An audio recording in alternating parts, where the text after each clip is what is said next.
Hey everyone, I'm Mind, and this is set number 71766, Lloyd's Legendary Dragon from the LEGO Ninjago theme. This set contains 774 pieces, 4 minifigures, and retails for $69.99 in the US. So when this set was revealed, immediately I knew I wanted this set. I could not wait to get this set. And now that I have it in hand, I absolutely adore it, but not at all for the reason I expected to. So the reason I won this guy was because he looked funny. He looked really funny from the box art. The head was inherently kind of silly because the molds used are just the water dragon's head turned upside down. The water dragon top of the head is used as the bottom of the head, and the bottom of the head is used as the top of the head, obviously with prints and colors changed around. But that like spike on his nose was originally designed as the chin for the water dragon, so that already looked goofy to me. But then also on the box art of this set, it made his chest look really broad, and I thought it was just supposed to be a chunkier dragon. And that's another thing I hadn't seen from LEGO before. Usually the dragons are pretty thin. So I'm like, wow, that's a funny concept. I really want that guy. But now that I have him in hand, this genuinely might be one of the best Ninjago dragons of all time, and I'd put you to say even maybe the best large four-legged dragon. Off the top of my head, the only other dragons I think I prefer to this one are the jungle dragon and the fire dragon from last year. But this guy is really good in his own right, so let me take you through each part of him and show you why that is. So the absolute highlight and best part of this guy is the head. It does something I have not yet seen any other dragon do, and that is combine the molded parts with brick-built parts. Because most of the dragons have just used the molded head as the entire head for the dragon, but no, look, it has like brick-built cheeks and everything, and the head extends out this way. He's also got horns at the top of his head, and I think that is peak LEGO dragon. I don't know how they can improve on that. I would love to see more dragons use this technique because it looks so good. Like, the head genuinely feels really organic. I could see this being a real creature. Aside from the fact that I'm spinning its neck 360 degrees right now, that part doesn't really make sense. But yeah, this head looks absolutely amazing. The printed eye looks amazing, and the spiked nose is really funny, but it gives a really unique look to this guy. Something also I didn't realize is the bottom jaw is actually dark blue, and dark blue is a consistent color throughout this guy. When I was looking at the pictures, I guess I didn't look that closely, and I thought it was just black used, but dark blue is so much more fun and looks really cool combined with the green. If you hinge this guy's mouth open, you can see he's got a tongue in there. That reminds me a lot of the jungle dragon. Obviously, it's not hanging out of his mouth like the jungle dragon's was, but that's just a cool little extra bit of detail. The hinging of the mouth is really smooth too. Oh, another really cool part that I wasn't expecting is a large part of this guy, including the head, is actually bright green instead of normal green. They're very similar colors, but you can see the head itself is in bright green, but like this piece right here is regular green, and this one's regular green as well. Bright green's a color that LEGO doesn't use too often. Like, it's used every now and then, but seeing so much of it is just so cool. It gives such a cool look. There's a stickered piece on the top of the head with like some golden armor on it looks like. And I love how they reuse like the sea-bound claw pieces to create horns. I think they fit this guy really well. The middle neck piece is okay, not too much to say about it. It's got a clip right here, which I think is just meant for detail, but you could also store like ninja weapons on there if you wanted, so that's kind of a cool touch. One thing I will say though, unfortunately, about this head is it does become very top heavy. Sometimes you can hold it up like this, but other times if you nudge it down a little too much, it'll just fall all the way down. There you go. It's behaving pretty well now that it's on camera, but I have had issues with this where I'm just moving it around and it just falls completely. There you go. That's a better example. If you don't turn it in the exact right way, it will just droop because the entire head build's too heavy. That's a little bit disappointing, but that is literally just how gravity works. I guess if there was a better clutch on the ball joint, that wouldn't be as much of an issue. But you know what? I don't mind that. If it means we get a head this detailed, I will take it any day, because this just looks so good. Moving on to the back of the dragon, you have this really elaborate saddle right here. This is where, of course, you can set Lloyd. If you take their armor off too, you could probably fit two figures like Lloyd and Nia. Or no, actually, with armor on they still fit, you just need to take their weapons off. And there's how they look riding the dragon, pretty cool. But anyway, yeah, the saddle has a really elaborate build with like all these different gold pieces, and I think it looks pretty nice. And as they've been doing with a lot of LEGO dragons recently, the saddle is actually removable. You can just pull it off, and there you go. Now instead of a rideable dragon, this is just a wild dragon. The other one I can remember doing this was the fire dragon, and I really appreciated that touch, because you can imagine this as a wild dragon or one that the ninja are riding, or if you're actually playing with the set, it could be a wild dragon that the ninja eventually tame. So I really appreciate having that option. Putting the saddle back on though, there's also a teamwork banner on the back. Teamwork banners, of course, are always printed pieces, and this one just has a bunch of shurikens flying on it. I'm not sure what all the teamwork banners mean, but just like the rest of them, that's a really good print. The giant cloth wings on this guy are super cool. I think it's hard to make cloth wings look bad, but yeah, they definitely did a really good job here. I especially like the touches of blue where like the bones of the dragon are. You may have noticed this little Technic build behind the saddle. This is actually to control the wings. If you pull it up, the wings move up. If you push it back, the wings move back. The range of motion there is a little limited, but for how big this guy is, I think it's pretty solid actually. I like it a lot better than like the movement feature on the water dragon from last year, and that's another build that I would consider like a big dragon, so I think this is definitely an improvement. There's a look at that a little closer. This Technic piece just pulls this right here, which moves the wings. Hope it's getting in the way of the camera. But yeah, hopefully you guys who want to know like how it works are able to see it. Moving back around front, now we take a look at the broad chest of this build. As I mentioned, I thought this would look really funny, but I have to say it works pretty effectively. It almost reminds me a bit of the fire dragon from last year, where it's almost more realistic as to what an animal like this would have to look like. To have these giant wings and these giant claws and everything, it would have to be pretty bulky in the chest. And the fact that it's dark blue and everything, it looks really, really cool. It's not perfectly rounded, but there is a nice shape to it. When we get towards the back though, the dragon kind of thins out. His back just has a sudden drop off, and his waist just gets really skinny. And I don't know how I feel about that part of the build. That part's a little bit strange to me. From most angles, it's not noticeable, but when like looking at him like this, it's weird how small that is in comparison to everything else. It's the same thing with his hind legs compared to his front legs as well, which we'll take a look at in a moment. You can see the dragon also uses a bit of this light blue on him. I really like that. I appreciate how the dragons this wave seem to not be exactly sticking to the ninja's color scheme. Like, it is a green dragon to match Lloyd, but Lloyd has never had this dark blue or this light blue. It's more of a unique identity for the dragon itself that Lloyd fits with, but doesn't have to. But yeah, they have more of these golden clips, which I guess are being used as dragon scales. And there's just a big gold blade at the back for the end of the tail. That's far from a complex tail design, but you know what? It works. I don't really have any issues with it. Now moving to the legs. Starting with the front legs, I think these look almost perfect. They use a combination of the bright green and the normal green. These stickers look really cool. You have the letter L right here for Lloyd, written in the Ninjago alphabet, of course, and these like blue and dark green scales on the stickers look really great as well. I love how they did the shoulder right here. This, I believe, is the front part of the Cars from Cars.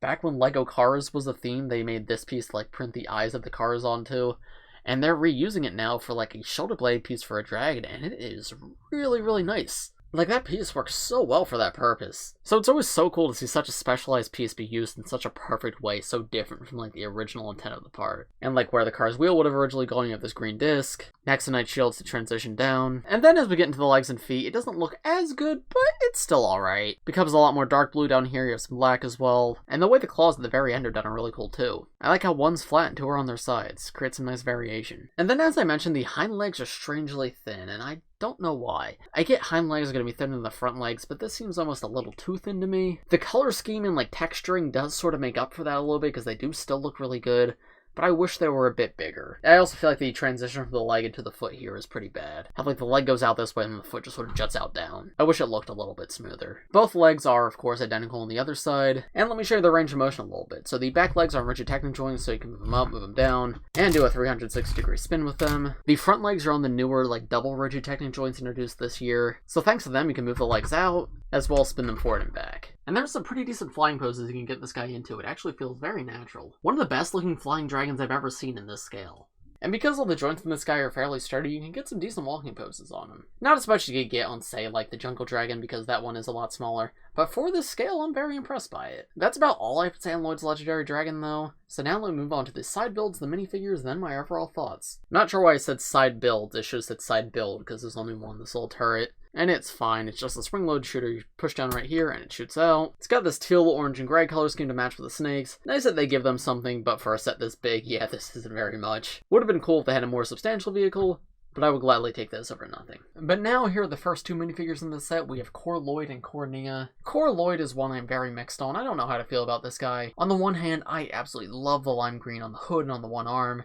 And sometimes I like the rest of him too. Other times I look at this figure and I go, oh my goodness, there's so many different shades of green here.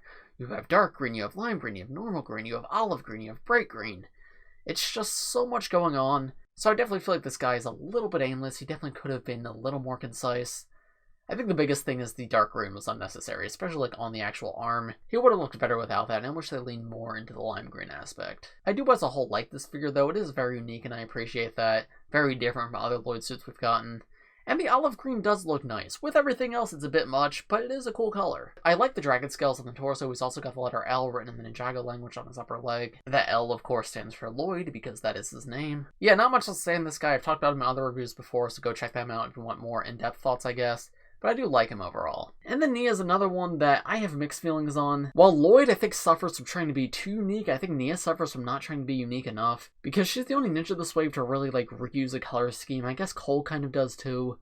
But Cole at least has different colored legs. This Nia suit is good, but it's not that distinct from like other previous Ninja Nia suits, and it's not as good as some of the other ones of those. The blue and gunmetal gray we've seen before, And she does just have plain gray legs instead of gunmetal gray this time around, but it doesn't feel like a stark transition. That kind of just feels like it's a little less detailed, because gray is very similar to gunmetal gray. So because of that, she's just not as exciting as some of the other figures. That being said, she does have a lot of positives. I like all the metallic printing on her torso, from these folds underneath to this like wave design on the side. She has the letter N, of course, for Nia right there. And the transition from the torso into the legs I think is pretty well done. I really like this one arm right here too with the blue hand. I think that looks really cool. But the other arm being completely blue, that doesn't look good. That feels kind of out of place to me. Very easy to customize and fix that with just another gunmetal gray arm. But as it comes out of the box, not a huge fan of that. These guys also each come with their own weapons. You can see Lloyd just has the sword that was introduced for him for the movie. Nothing else to that. Kind of a boring weapon at this point though, but it is kind of an iconic Lloyd weapon, so it makes sense that he'd get it. And then Nia has this pretty cool looking spear build. I like this large knife piece at the top. I believe that was originally introduced for Lord of the Rings like years ago.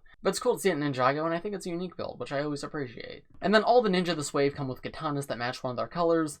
Lloyd comes with a lime green katana, which is very, very cool. That is not a new piece. I believe it was in an Overwatch set previously, but it's very, very cool to finally see it in Ninjago, and I think it is awesome. Very, very cool recolor. And then Nia has a blue one, which is a little bit disappointing, because that is not the same color as her blue. That's the same color as Zane's blue, so her and Zane have the same ones. So it's cool that she has a blue katana, but I wish it matched her better, just to make it look better on her, and also to make her more distinct from Zane. Here these two are, with their hoods and armor removed, and there is the back torso prints and alternate faces. Both of them have this symbol with the word ninja written in the Ninjago language on their back. And then Lloyd, I really like how that dragon head continues onto his back. I think that looks really cool. And then Nia has more of those really nice looking waves. So as a whole, these two are probably my two least favorite suits of this wave. But Nia's still good, she's just not very unique. And Lloyd, I don't know how to feel. I definitely don't dislike him.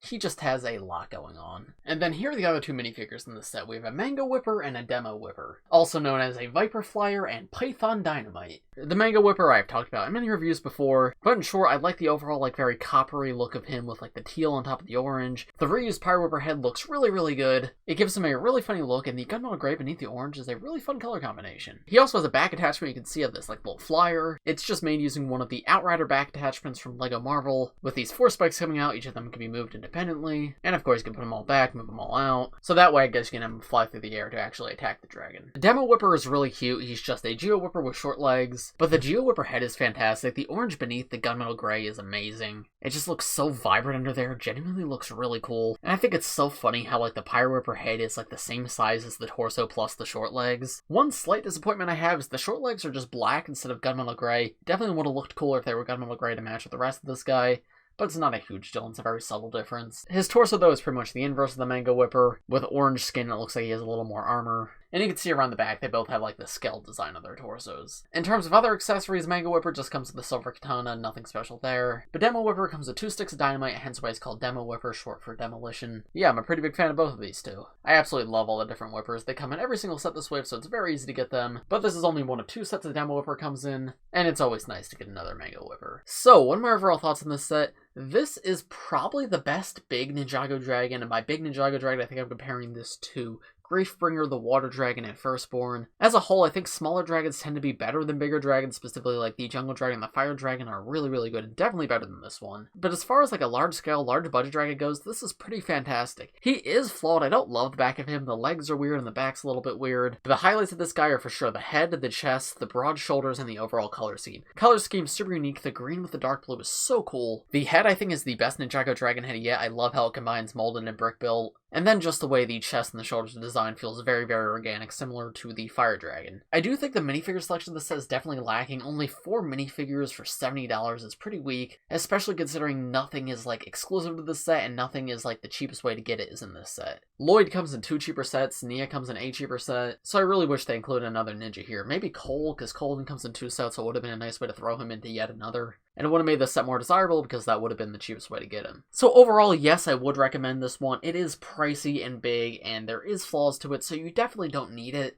But if you're a fan of Ninjago Dragons, I highly recommend you pick this one up. It's just very unique for a dragon, and another very, very good one. Definitely one of my favorites. But those are just my thoughts. Let me know what you guys think of this set in the comments below. If you enjoyed this video, please just like, subscribe if you're new. I do Lego and Ninjago videos like this almost every day, so if you subscribe, you'll be the first to see them. Thanks for watching, everybody, and I will see you in the next one. Bye.